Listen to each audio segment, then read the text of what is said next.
जी, अस्सलाम वालेकुम, कैसे हैं, सब ठीक हैं?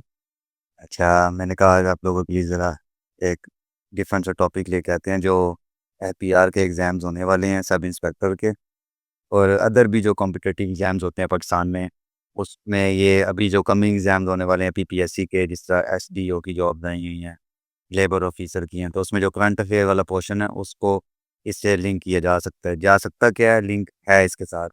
ये क्वेश्चंस जो है ना पूछे जा सकते हैं। इस वीडियो में जो हम फिजिकल पॉलिसी की टाइप्स को थोड़ा-सा ओवरव्यू करेंगे। फिजिकल पॉलिसी होती क्या है और जो बजट होता है, बजट का प्रोसेस क्या होता है पाकिस्तान में बनने का और उसके बाद जो ज़रूरी एमसीक्यूज़ मैंने बनाए हैं उनको देखते हैं और वो सारे हर एंगल को मैंने कवर किया उसके अंदर। उससे बाहर अगर कोई एमसीक्यूज़ आता है ना, तो पॉसिबिलिटी है ही नहीं कि उससे बाहर आए। यहाँ से ही एमसीक्यूज़ आएँगे और यही वाले same to same statement repeat करेगा वो, जो कमिंग एग्ज़ाम्स आने वाले हैं। 99% जो है ना श्योरिटी है। 100% तो परफेक्ट कोई भी नहीं होता, ये कोशिश की जा सकती है ना प्रिपरेशन के दौरान। तो देखें जी फिजिकल पॉलिसी और पाकिस्तान क्या है, जो गवर्नमेंट पॉलिसी ऑन टैक्सेशन और स्पेंडिंग और बोरिंग होती हैं, जो अपनी इकॉनमी है उसको स्टेबल करने के लिए, उसको बूस्ट करने के लिए, ठीक है? तो ये तो नॉर्मल सी एक बात है, ये सारों को ही पता है कि फिजिकल पॉलिसी क्या होती है। इसका पर्पज़ क्या होता है जी? कंट्रोल इन्फ्लेशन एंड अनएम्प्लॉयमेंट, ठीक है? और promote economic growth, support public welfare and development, ये इसका पर्पज़ होता है बनाने का उसको फिजिकल पॉलिसी को। हर साल जो है फिजिकल पॉलिसी बनती है और पाकिस्तान में जो है आप लोगों को पता ही है कि टैक्स ईयर कौन-सा चल रहा होता है। 1 जुलाई से लेकर नेक्स्ट ईयर 30 जून तक, ये पाकिस्तान में नॉर्मल टैक्स ईयर होता है और जो स्पेशल टैक्स ईयर होता है पाकिस्तान में, वो 1 जनवरी से लेकर 31 दिसंबर तक चलता है। वो सिलेक्टिव जो बिज़नेस होते हैं ना, वो उसको स्पेशल टैक्स ईयर को लेते हैं।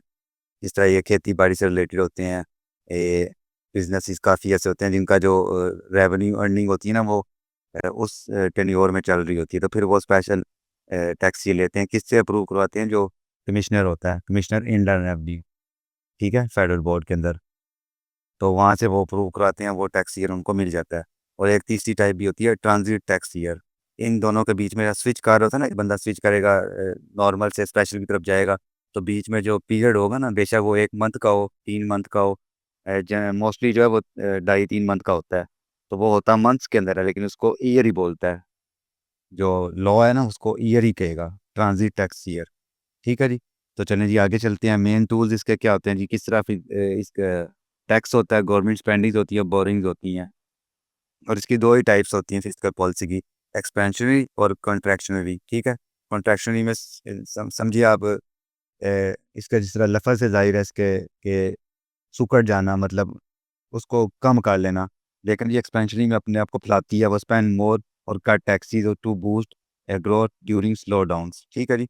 और अभी पाकिस्तान में जो है सेकंड नंबर वाली टाइप चल रही है, स्पेंड लेस और raise taxes to control inflation. लेकिन आप पेट्रोलियम जो चीज़ें हैं, मसनूयात हैं, उनके ऊपर टैक्सेस को रेज़ कर दिया गया। अभी और भी काफ़ी जो डिपार्टमेंट्स हैं इस बजट में उसको उसको जो है टारगेट किया गया और न्यूट्रल जो होती है उसमें दोनों को, मतलब स्टेडी चल रही होती हैं दोनों चीज़ें। वो यहाँ पे नहीं होती है, वो मतलब आप समझ लें कि खुदा करे कि हमारे मुल्क में भी वो चीज़ चले, लेकिन वो मोस्टली जो है, जो बहुत हाई लेवल कंट्रीज़ हैं, high level in terms of economy, तो वहाँ पे मतलब ये चल रही होती है। जैसे यूरोप की कई कंट्रीज़ हैं, फ़िनलैंड हो गया, इस तरह के जो कंट्रीज़ हैं ना, जो जिनका इंडेक्स 1 नंबर पे चल रहा है काफ़ी सालों से। ठीक है जी। तो उसके बाद अगर देखें हम बजट का प्रोसेस, बजट फ़ॉर्मूलेशन होती है जी। बजट को अप्रूव करवाते हैं, कहाँ से करवाते हैं जी? कैबिनेट से अप्रूव होता है, ठीक है जी, असेंबली से अप्रूव होता है, उसके बाद बजट को एग्ज़ीक्यूट कर दिया जाता है जी। और उसके बाद बजट को ओवरसाइट किया जाता है, मतलब उसको लुक आफ्टर किया जाता है। लुक आफ्टर कौन करता है? यह यहाँ पे आके पॉइंट बनता है। ये जो सब इंस्पेक्टर की जॉब्स आई हैं, ये इनको टारगेट मिलते हैं, कौन देता है जी? कमिश्नर इंलैंड रेवेन्यू देता है। ठीक है जी। कमिश्नर इंलैंड रेवेन्यू के थ्रू डिप्टी कमिश्नर, नीचे असिस्टेंट कमिश्नर और नीचे इंस्पेक्टर इंलैंड रेवेन्यू। फिर वो आगे उसके अंदर ये टीम काम कर रही होती है, तो उन्होंने रेवेन्यू कलेक्शन करनी होती है। ठीक है जी। जो बजट मतलब अभी 17.5 ट्रिलियन का बजट अभी पेश किया गया, ठीक है जी। तो उसको कलेक्ट भी तो करना है ना, तो ये जो स्टेप 4 होता है ना, ये उसको करने में होता है। उससे रिलेटेड है ये। तो ये देखें जी, बजट से रिलेटेड जो मैंने एमसीक्यूज़ बनाए हैं, देखें आपके total outlay of Pakistani budget है, ये 17.57 ट्रिलियन, ठीक है? ये ऑप्शन है, इसके अंदर मैंने जो रेड से हाइलाइट किया है करेक्ट वाले को। अगर आप क्वेश्चन नंबर 2 को देखें, तो what is GDP growth rate is targeted in the budget, ठीक है जी। तो 4.2 हमारा जो है अभी जीडीपी ग्रोथ रेट है। जीडीपी क्या होती है जी? ग्रॉस डोमेस्टिक प्रोडक्ट जिसको कहते हैं, वो जीडीपी होती है, जो डोमेस्टिक लेवल पे मतलब मामला चल रहे होते हैं कि कितना बेच के कितना मतलब लिया है, कितना कमाया है government in terms of government, ठीक है। तो क्वेश्चन नंबर अगर 3 को देखें तो what is the projected physical deficit for the physical year देखें 2025 और 2026, अभी 2025 चल रहा है।